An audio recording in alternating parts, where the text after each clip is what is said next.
passe maintenant à d'autres aventures. On passe au journaliste de France 2 qui a été otage à Jolo pendant 74 jours. On passe à Jean-Jacques Le Garec.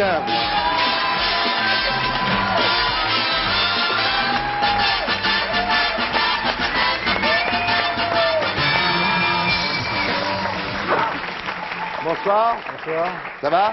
Ça va très bien. Bah maintenant, vous, après ce qui vous est arrivé, je dois dire que tout doit vous sembler sympa, non? Oui, c'est-à-dire qu'il y avait une bonne raison de venir, effectivement. Quand on est reçu comme ça, c'était sympa. Alors, c'est ce qu'on s'était dit avec Roland Madura. Il y en a un petit peu marre d'être là-bas. On va faire quelque chose, on va les rejoindre tout le Voilà, monde. bah, vous avez eu raison. Il y a Thierry Ardisson qui nous attend. Alors Bah oui, on est ravis de vous avoir, surtout que le livre, on va en parler, plutôt intéressant. Vous avez eu du mal à l'écrire, c'était un peu dur, mais le résultat est bien.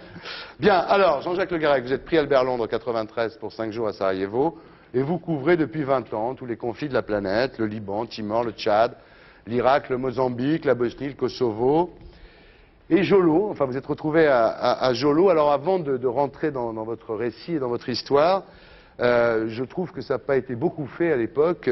Expliquez un peu pourquoi ça se passe comme ça là-bas. Parce que finalement, les gens ne savent pas, on leur dit Abou Sayyaf, ils ne savent pas très bien qui c'est. Je crois qu'il faut dire qu'il y a des rebelles dans le sud des Philippines, dans ce qu'on appelle la porte de derrière, les 400 îles qui sont aux Philippines. Il y a tout un tas de rebelles musulmans qui veulent l'instauration d'un État islamique. Voilà, ça n'a pas été clairement dit, non? Oui, c'est peut-être pas aussi clair que ça. Ça joue un petit peu sur tous les tableaux. Il y a à la fois, effectivement, des rebelles qui revendiquent un État islamique.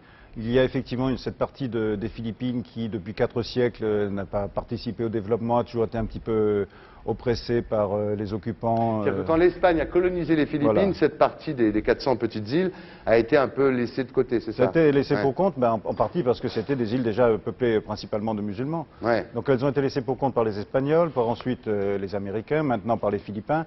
Donc il y a effectivement une oppression qui dure depuis 4 siècles et qui est une tradition. Et là-dessus, il y a énormément de pirates, il y a énormément d'entreprises crapuleuses quand même dans la région.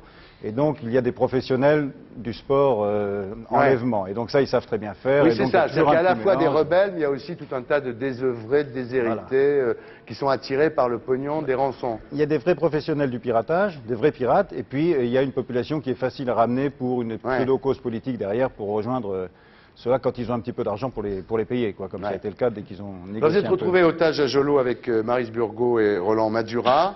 Et aujourd'hui, vous publiez un bouquin qui raconte votre histoire. Ça s'appelle Évasion, 74 jours à Jolo. Et c'est chez Ixo, notre ami Bernard Fixot. Voilà. Alors, au départ, Évasion, c'était plutôt les évasions de la pensée pour vous, non? Voilà, c'était pas l'évasion finale, évidemment. Voilà, non, pas du tout. D'ailleurs, l'évasion finale dans le livre fait 5 lignes, hein, puisque bon, ce livre a été essentiellement écrit là-bas. Je veux dire que je suis revenu avec le manuscrit, et puis le 23, je suis rentré le 21 septembre, le 23 au matin, on m'avait mis en contact avec Bernard Fixot. Je lui ai mis le manuscrit, et je lui ai dit, voilà, bon, ça c'était écrit sur place. Il m'a dit, comment tu veux appeler ça? Ben, je lui ai dit, je suis un peu gêné, parce que quand je l'écrivais, c'était des moments où je me libérais un petit peu de ce que je vivais, je voulais... En me disant, tant que j'écris, tant que je lis, je suis un homme libre, donc je voulais m'imposer d'être libre. Et donc je lui dis, j'ai toujours pensé l'appeler évasion au pluriel justement, mais je lui dis aujourd'hui ça fait un peu bidon, quoi, parce que... C'est un peu trivial, oui. Comme on connaît la fin, mais je dis après tout, moi je la connaissais pas la fin quand je l'écrivais, donc il n'y a que les gens qui vont découvrir le livre qui connaissent la fin, donc il m'a dit non, il faut le garder, c'est très bien, on va garder ça comme ça. Le truc c'est que là nous aussi on la connaît la fin, quoi. Et voilà, donc ce qui est intéressant c'est de connaître les autres évasions, on n'en a qu'une que vous connaissez. Voilà. Oui, il y a plein de petites évasions, c'est pour ça qu'il y a un S à évasion. Bien, alors dans la préface, vous expliquez un peu les conditions de votre départ. Vous dites... Il fait des progrès. Hein? Il a fait des progrès au cours de la soirée. Regardez, Giroud, il va me coacher. Giroud est génial. Je pense qu'on va te donner à Giroud. Après Dominique Farrugia, Giroud. Giroud comme manager, oui. Oui, alors au départ, donc la préface, vous racontez un peu les conditions de votre départ là-bas. C'est une mission que vous savez être dangereuse. Mais vous dites, bon, vous l'avez dans la peau, c'est-à-dire que de toute façon, c'est votre vie, ça. C'est notre vie d'aller où ça chauffe, quoi. Oui, c'est pas la première fois qu'on prend un coup, qu'on prend des coups. Je veux dire que je suis allé sur des missions, comme vous l'avez dit, depuis 20 ans. Bon, j'ai couvert Sarajevo de manière assez assidue. Il y a une balle qui m'a un peu brûlé les cheveux. J'ai été au Kosovo, j'ai été arrêté par les Serbes pendant quelques heures. On a fait des guerres depuis 20 ans, du Liban, la guerre du Golfe. J'étais assez proche de la frontière. Donc ça fait un peu partie du métier, ça ne veut pas dire qu'on est des têtes brûlées, ça ne veut pas dire qu'on se dit que rien ne peut nous arriver, Mais c'est vrai que j'ai souvent pensé aux autres otages de touristes qui ont été pris, donc Stéphane Van Ling, Sonia Van Ling, Stéphane Loisy et Marie Moarbès. Bon, eux étaient en vacances, ils étaient partis pour faire de la plongée. Ils ont été enlevés dans une île, 20 heures de bateau, en 2 Malaisie, jours de ils ont nuit, été en Malaisie, pas du tout aux Philippines. Oui. Et donc là, bon, c'est vraiment un enlèvement, c'est vraiment très très dur. Et puis pas du tout préparé, parce que tout à fait inattendu. Moi, dans ma vie de reporter, j'ai souvent été dans des situations à risque et je me suis toujours dit que peut-être un jour il m'arriverait quelque chose de ce genre. Je devais déjà partir au Liban avec Philippe Rochaud quand il a été pris en otage avec ses collègues et je n'étais pas parti parce que je n'avais pas mon visa. Mais j'avais vécu cette histoire de manière très intense et je me suis toujours mis un petit peu dans la peau de ces gens qui avaient été pris et essayé d'imaginer comment on réagirait. Donc j'ai un peu toujours pensé. C'est vrai que quand je me suis retrouvé otage, j'ai refusé de me considérer comme une victime. Ouais. Alors vous commencez le 14 juillet 2000 à tenir votre carnet, vous racontez votre vie, alors il faut le lire évidemment, il y a des jours où il ne se passe rien, des jours où il se passe des trucs très intéressants. Les lectures par exemple, vous échappez beaucoup dans la lecture. Oui, eh ben, on a eu la chance de recevoir quelques livres. Au début ce sont l'autre groupe d'otages qui nous en ont prêté, puisqu'au début on n'en avait vraiment pas du tout. C'est ça, quand on ne doit rien avoir à lire, là-bas on doit se faire bien chier quand même. Voilà, très vite ça manquait un petit peu, quoi. On avait beau construire un petit peu une petite table avec des cailloux et un peu de bois, bon ça va pas très vite. Ensuite on a eu de plus en plus de livres et puis on avait à la fin une vraie belle bibliothèque, quoi. Ouais. Alors, les lectures, vous dites, ça finit par vous ankyloser l'esprit. Vous dites, j'ai honte d'écrire ça, parce que c'est vrai que c'est pas...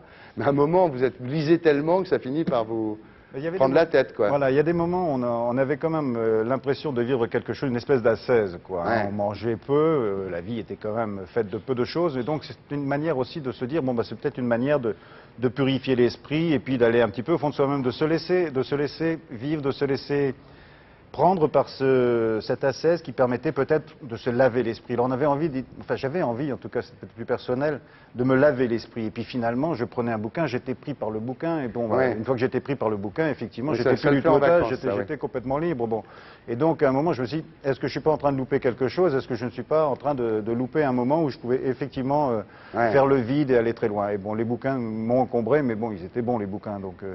J'étais encombré volontiers. Oui, et puis il y a ces mômes, alors ce qui est le plus dangereux, j'imagine que c'est ces mômes qui tirent en l'air comme ça, qui déchargent leurs armes. Vous dites, c'est leur bêtise qui finalement est la plus dangereuse, quoi. C'est-à-dire qu'on peut mourir d'une balle perdue tirée par un môme qui ne sait pas ce qu'il fait, quoi. Oui, les seuls accidents qu'il y a eu, c'est effectivement souvent des balles perdues. Ils jouaient avec leur pétard de temps en temps, et de temps en temps, il y a des balles qui sont parties où il ne fallait pas.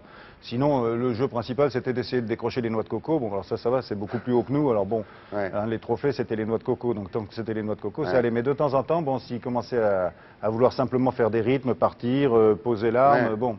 Il y a eu des accidents dans l'autre groupe, bon, des balles qui sont parties, des mômes qui se sont blessés entre eux. Simplement parce que ils ont une maîtrise assez limitée quand même des armes. Quoi. On va regarder un petit peu l'ambiance là-bas, Jolo. Magnéto, Serge. Là, tại là cậu đã đến ký tạ cậu. Ồ, ở đây đi hả? Đến là Simo cơ. Ok. Marissa. Gigi. Marissa. Vamos a las patas. Okay, sorry, you can bring us together, okay? Okay. Now, where the pata on milk? Voilà.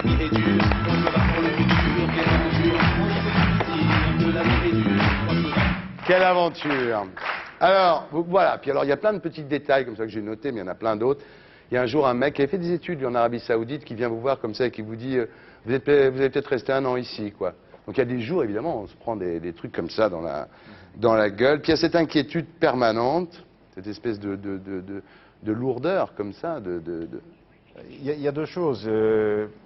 Il y a toujours cette envie, cette idée que la libération va être très proche, peut arriver, mais ça bloque. C'est comme quand vous cherchez un mot, vous faites des mots croisés, vous cherchez un mot, il est là, mais ça ne veut pas venir. Il y a cette espèce de paralysie de l'esprit qui est permanente parce qu'on a toujours l'impression que ça va arriver et c'est pas là.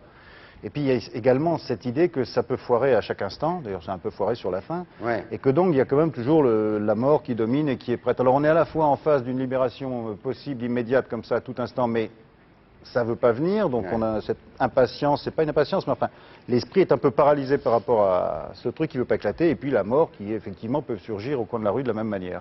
Alors vous dites, alors, C'est En la vacances première semaine, t'es là, et tout. C'est toujours les 2 derniers jours où tu t'éclates le plus, il faut rentrer. c'est exactement pareil pour eux, je te signale. Ils se sont bien éclatés à la fin. Alors vous dites, je pensais superstitieusement que je serais libéré le lendemain du jour où j'aurais complètement fini ce carnet. Oui. Et c'est incroyable, c'est arrivé. Ça Bah se oui, trouve, hein. vous voulez le Alors, voir ce soir, oui, ce soir, vous l'avez là Oui. Montrez, ouais. Ah bah voilà. Ce soir, on est vraiment dans un truc. Voilà. Voilà, le carnet. Je l'ai mis là parce que dans les moments les pires, là, les moments les plus durs où on se disait, bon, voilà, il va peut-être falloir qu'on décanille vite fait parce que de temps en temps les avions étaient un peu proches, donc il n'y aurait plus le temps de prendre un sac ou quoi que ce soit. Bon, j'avais commencé à l'aimer un peu le carnet, donc je m'étais dit, celui-là, Ouais. quand même, je voudrais le ramener.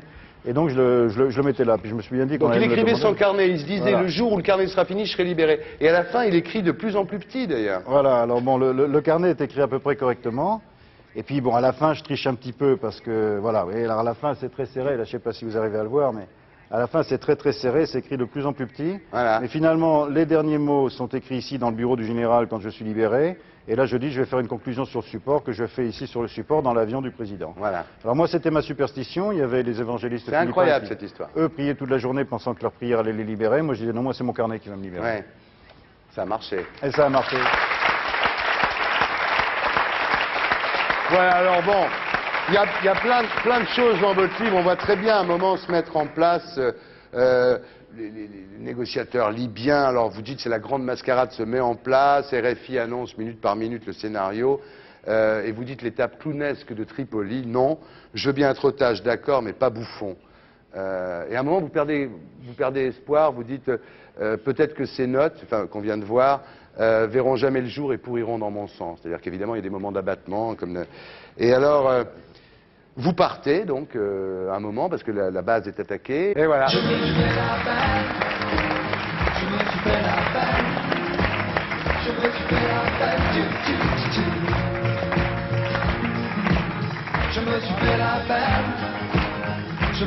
Et voilà.